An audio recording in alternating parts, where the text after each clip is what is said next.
Good morning po sa inyo lahat. Isa pang muli yugto na ating daily Bible blessings. Pamagat po ng ating araling ngayong umaga ay parang walang katapusan. Parang walang katapusan. Kung ating tingnan po ang ating buhay o pamilya, wala na po ating iglesia, gawain ng Panginoon, isa pong ating mapapansin na katotohanan ay ito, na parang walang katapusan ang mga issue sa ating buhay, hindi po ba?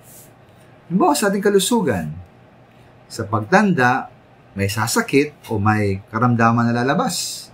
Gagamutin mo. Pero may lalabas na naman na bagong sakit o karamdaman. Sa pananakit, ganun din. Sakit ang likod mo, gagamutin mo, mamaya-maya, sakit naman ang tuhod mo. Parang walang katapusan. Ganyan po sa pamilya, alagaan, palaki mo ang iyong mga anak.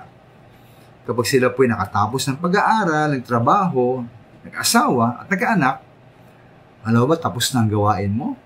Sa ilan, apo naman ang kanila asikasuhin. Kaya parang walang katapusan. Ito po'y totoo rin sa iglesia at gawain ng Panginoon. Kapag natapos ang isang gawain, kailangan magsimula ng bago. Ang kasalukuyang gawain, dapat palaguin. Kapag may issue na naayos, maya-maya, meron na namang bagong issue.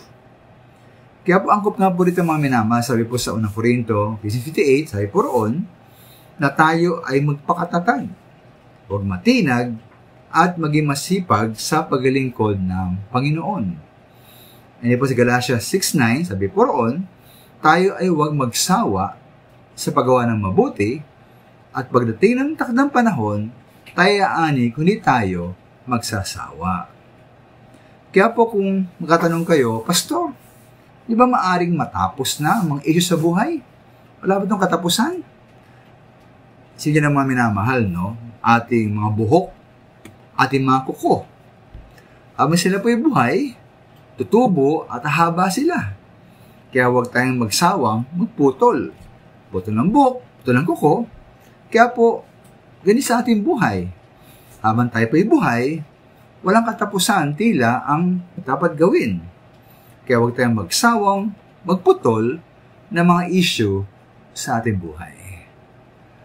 Maraming salamat po.